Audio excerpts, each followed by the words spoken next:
welcome to Take on Tech. We pride ourselves as being your #1 tech show because we always keep you updated on everything technology.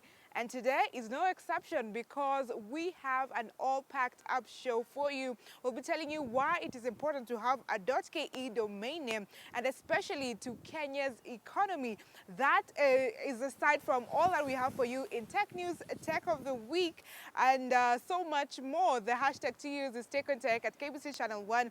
My name is Stephanie Ayieta. Before we get into it, we have a question for you. Check it out. I'm John Wankeshi.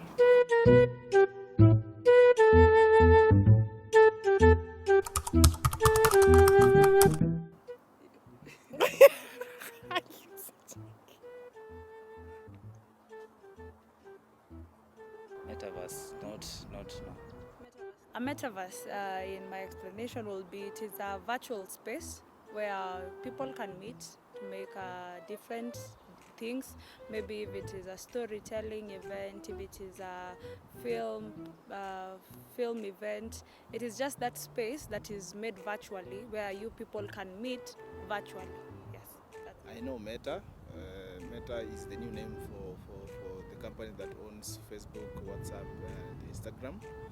So I also have heard that they are developing what is called the metaverse, which is a virtual reality kind of environment where now they hope that in the future, instead of you chatting with someone in the inbox and just texting messages, you can kind of wear the virtual reality goggles.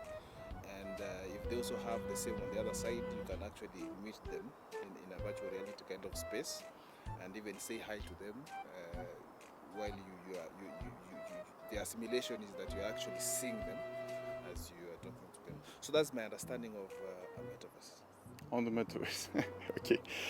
So the metaverse, in terms of how it is being described right now, it's a vision that we have for the future of all these different realities and how people are going to live in them, interact with them, and do even business with them, or whatever we do in real life.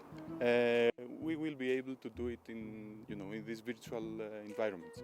So you can imagine of it, in the same way the internet exists right now. So you go to the internet to do many different stuff. You jump from page to page. You go to buy stuff. You go to visit, to see a concert virtually in a video through YouTube. You go to learn stuff in Wikipedia, whatever you do. And you will be able to do all that in virtual environments by being there, not only having a 2D screen in front of you that you are consuming information in that way. You will be in the environments that will contain all this information and these experiences. You will be able at the same time to interact with other people, because in general, virtual reality, virtual worlds are highly social. You have a great sense of being there with the other people, apart from you being in the virtual environment. So yeah, this is the general concept of the metaverse. We are not there yet. There is a long way to go. So right now, I think it's not very wise to use the word metaverse. We can use virtual reality, it's fine.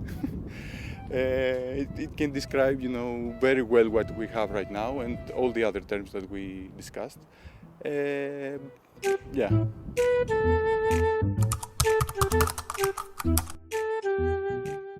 There you have the responses from the question of the day. What is metaverse? That is also the question we are asking you on our social media handles, and we want to engage with you on that. So talk to us at KBC Channel 1 using the hashtag #TakeOnTech. In tech news, Elon Musk's satellite internet farm is set to gain entry in Kenya by June. And internationally, YouTube CEO steps down after 9 years. She has left a record of being the big tech firm only female CEO. We have more details into these two stories in our tech news roundup. Here it goes.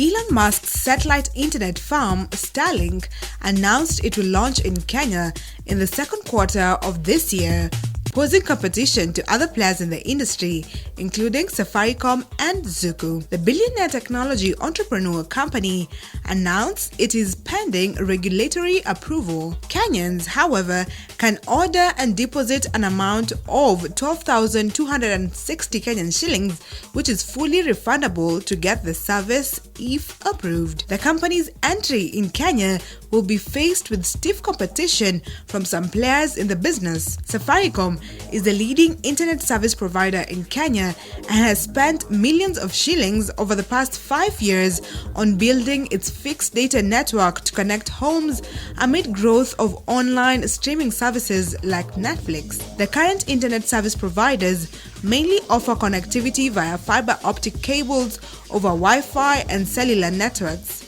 Starlink, an offshoot of Mr. Musk's space technology firm SpaceX, on the other hand, delivers internet from satellites. Starlink uses satellites aimed at providing broadband internet across the globe, much in the manner through which the Global Positioning System, that is GPS, provides location data to cell phones around the planet. Unlike GPS, it requires thousands of satellites for service to work without drops in coverage. The firm will be targeting corporate customers to buy high internet speed. The plan to venture into Kenya comes at a time when the demand for high internet speed for streaming, video calls, and online gaming is on the rise due to digitization and expensive data charges. YouTube CEO Susan steps down after 9 years.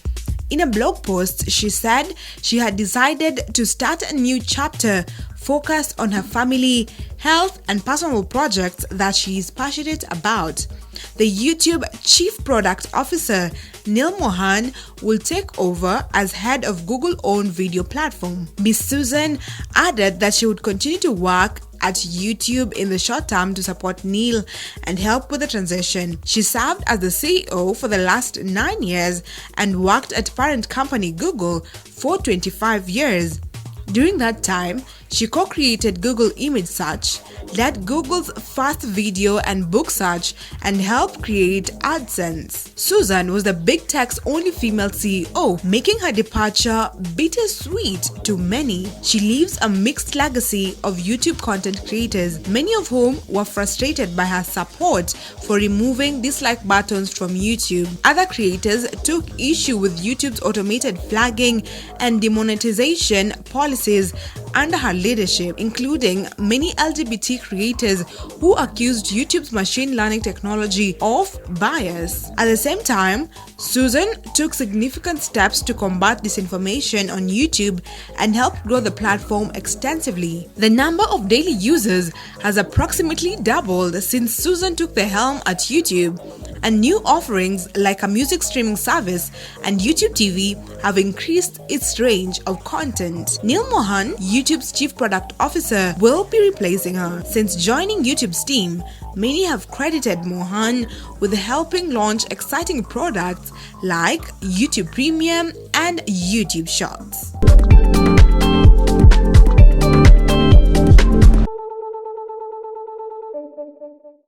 In our Tech of the Week, we have a very interesting feature that answers the question of the day. We want to tell you all about Metaverse so that you can gain an understanding of it.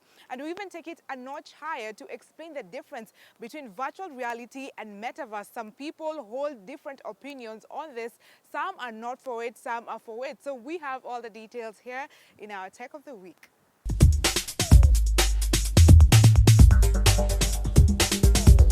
I'm Christos Logiakis. I belong to the National Kapodistrian University of Athens, where I am a PhD student, and my background is in computer science. And right now my research is focused on virtual reality and how people interact in the virtual world. So I'm in Kenya in the context of the Cafe project, where we are collaborating with different partners from Europe and Kenya, of course.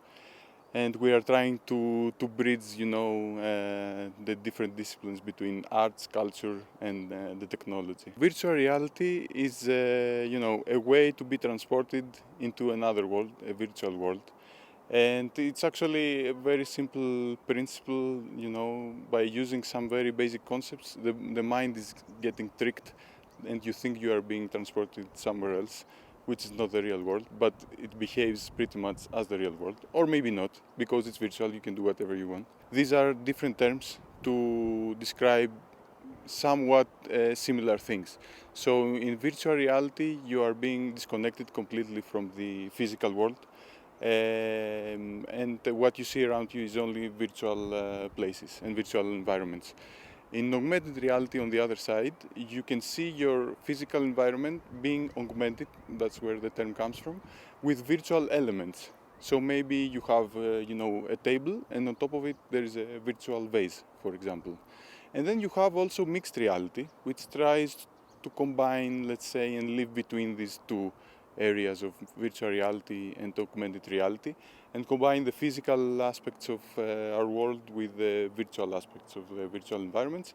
And in general, you have the umbrella term that contains all of this and many different maybe combinations of this and whatever will come in the future, I don't know. The extended reality, the XR. It's mostly based on two very basic principles. One is, to create the illusion of depth, of 3D depth. And this is being done by providing in our eyes two different images, depending, on the distance between our eyes. As it's called, this effect is called stereoscopy, and it's a pretty known effect. I mean, from more than 100 years now. I don't know if you remember when we were kids, we had the Viewmaster, for example, where we were changing the images. It's the exact same principle. The only difference is that you don't have static images. You have dynamic images that are being, fed into a TV screen that it's in front of your eyes. Maybe sometimes there are two screens divided, one for each eye. And at the same time, you have positional tracking of your head. So in that way, we can provide, the images that you see are according to your movements. So you feel like what you see is all around you because the images are being adjusted appropriately. Way of communicating by voice, using our phones. Then we went to the 2D screens where we could see each other, and we could exchange, information by voice, but also information by images, and we could look at each other, but in a flat 2D screen. And now this is the next generation of communication, where you have a 3D environment where you communicate with others, but you are also in the same virtual space. So you feel like you are there with them. There is also the term social presence, which means that you are feeling present with the others in the same virtual spaces. And this has a very strong effect because it resembles real life in many ways, and makes communication much more efficient, much better quality. And at the same time, you have more ways of expressing yourself.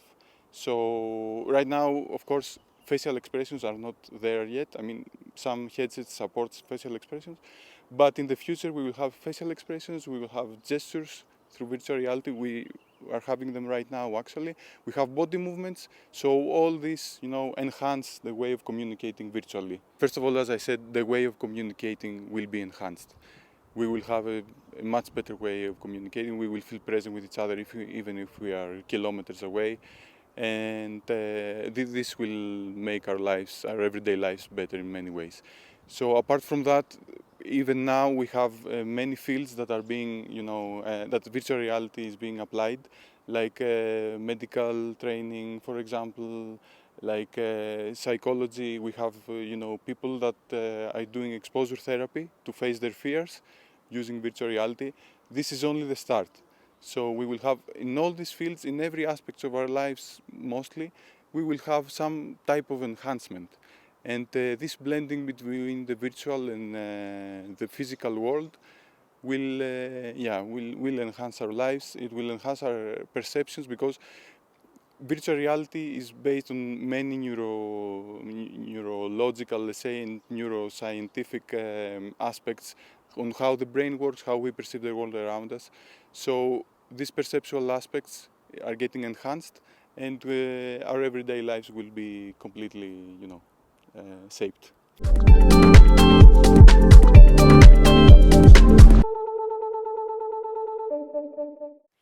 Tech Talk, Grace Githaiga has been joined by the Kenic CEO, Andrew Lewa, to talk about Kenya's domain name .ke and its importance. Let's have some insights. In today's interview section, we are looking at the domain name system in Kenya, and to help us understand, we have the CEO of the .ke domain name system, and that is Andrew Lewa Mwanyota. Karibu sana. My name is Andrew Mwanyota Lewela. I am the Kenic CEO, and Kenic stands for Kenya Network Information Center. 20 years ago, the internet community in Kenya had some consultations around how to manage the internet domains. And so a PPP was formed. Basically, where the private sector and the government sit around the table and agree that for the internet ecosystem to thrive, we need a management of the domain space. And that's how Kenic got its mandate, and that's what we primarily do. So we secure, we also avail the domain names to the Kenyans, businesses, and individuals. For our viewers who imagine and use the internet, there is a hierarchical system of naming some of the assets in the internet. This could be services, it could be websites, it could be computers. And so this system of naming allows a country like Kenya to get what we call a top-level domain, .ke.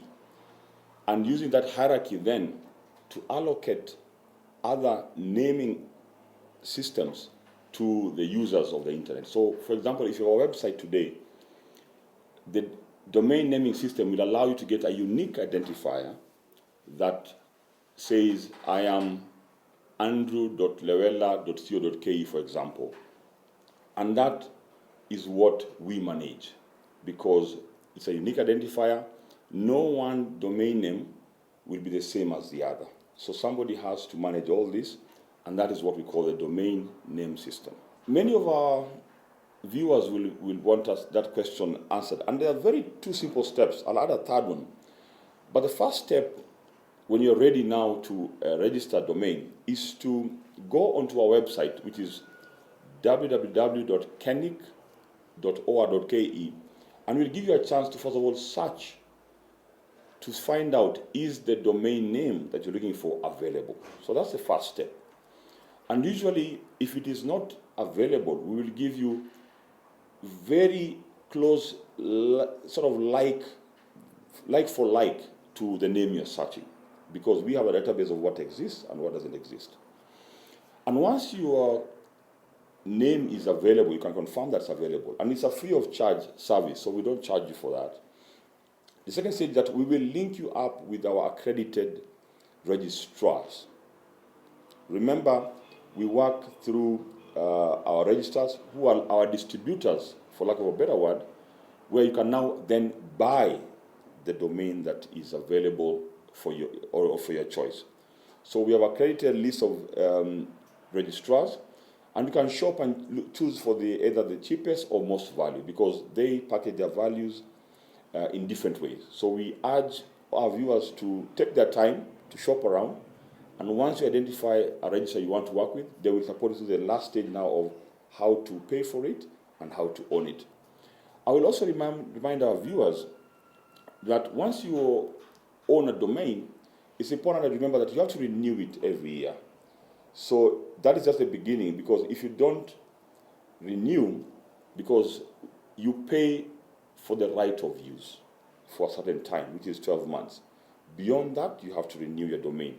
Otherwise, your competitor might choose to buy that domain off you, which will not be of great value. So those are the sort of two steps plus a third one to ensure that your domain works for you, and then we will give you the support to use it on the internet, basically.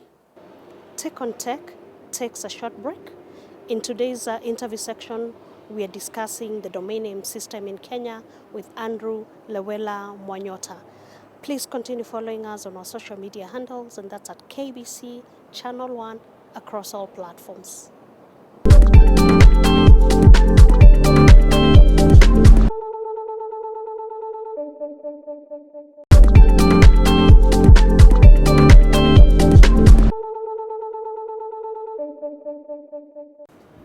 You're watching the interview section of Tech on Tech, in which we are discussing the domain name system with Andrew Mwanyota, who is the CEO of Kenic. The right and short answer is it depends. So as I mentioned earlier, there is a hierarchy of the different domains. So you might have kcb.co.ke for companies. If you're a government entity, we have .go.ke. For education, you might have a school or a university. And so for the different domains or extension for domains, there might be different requirements in terms of documentation. I'll give you an example. For our government clients, which is .go.ke, we work with one registrar who is ICT authority. And they might require a letter showing that actually you're a government entity appointed by law to do certain mandates. And so based on that letter, they can issue you with a domain. If you are a school, we will need a sort of a document showing that you're certified by the relevant Ministry of Education or Higher Education. Again, maybe you have a charter in place. So the right and correct answer is it depends on what you're applying for, what extension of domain you're applying for, and what is the relevant agencies around that to support your application. In the private sector, there are certain statutory documents the registrars might require, and so it's a case by case depending on what you're applying for. That's a legitimate concern, Grace, and the answer is yes. And the question will be, the follow-up will be, how are we then ensuring that the domain registry we maintain is secure and available? So a couple of interventions we have put in place to ensure security in these cyber security threats that we see every day. At the very top, we have ensured what we call a redundancy of our infrastructure. Because remember, our infrastructure is hosted for people to access securely. And so because of the very nature of the business we run, we have multiple locations, which of course I cannot share, so that if one location is compromised or goes down at any point, we have a failover mechanism or redundancy. The second thing we do is for all our systems, we have secured them using software, whether it's an antivirus, whether it's a firewall. So we have many technologies to secure our infrastructure. And that software is updated continuously. Because let's remember, in the cybersecurity play, the bad guys are always trying to stay ahead. So we are always ensuring that we are also ahead in terms of upgrading our infrastructure and the software we run. We also do numerous backups for all the information that we are entrusted by the regulator and the Data Protection Act to ensure that it is safe. So we also ensure that there's backups where we can always retrieve data in case of any loss, which is not envisioned. I think an important piece to cybersecurity, I must add, is education. We also ensure that continuously, with all our stakeholders, we're educating them on cybersecurity issues. We always say that any system is as good as its weakest link. And sometimes the human component can be the weak link. We have the technology in place, but the people also have to be prepared to play their role in this architecture. And so continuous training of our registrars who we work with, of our registrants, the consumers, and other stakeholders is very important for us to stay ahead of these threats. We have a 2030 vision as Kenic, which is to ensure that we are the model registry in Africa. And I believe the viewers will see in a very few months some of the plans we've put in place to ensure that vision for 2030, where we are not only respected, but people can look up to Kenya and Kenic when it comes to domain management and so on and so forth. But for me, in the short term, the next 12 months, there are three main pillars to ensure that we can deliver for our ecosystem and some of the stakeholders. One We will leverage a lot of the partnerships, like the one now we have with Kenic and KBC, to ensure that we take the advocacy and the education to the masses. So partnerships around ensuring that there's more Kenyans going in online, we ensure that they're secure, we have a reliable infrastructure. Those are partnerships that we will build on in the next 12 months. The second piece will be innovation. At the center of our strategies to ensure that we do things differently, we push the envelope in terms of the internet ecosystem, and here we cannot do it alone. So we will work with like-minded partners to ensure we can innovate or co-innovate to bring the best products and services to our customers. I think the final piece, and I repeat this, beyond the partnership and innovation, is we have to continue educating the Kenyans out there, the businesses, in what it takes to be responsible on the internet and to succeed on the internet. So those are the three pillars that are in my vision in the short term, but ultimately we want to ensure that we deliver a reliable, secure environment for all our domain users out there, and so that they can rest easy and run their businesses the best way they can. I want to thank KBC for this opportunity to speak to the public, speak to potential partners, and we want to, as Kenic, open our doors to everyone who wants to start on this journey, and those who are already working with us, to commend them for choosing to work with Kenic. And we look forward to a very successful 2023. We're coming out of a difficult period with the elections, with a raging drought, but we are optimistic that 2023 is the time for Kenya to accelerate and get back on its growth. And at the center of that also is the digitization program by government, which we support, and the internet is one of the drivers of economic development. So we look forward to working with you in the new year, and hopefully come back here late in the year to discuss our successes and the opportunities into the future. That's it from the interview section of Take on Tech, in which we focused on the domain name system in Kenya. We were speaking with Andrew Lewa, the CEO of Kenic. And until next time, my name is Grace Githaiga.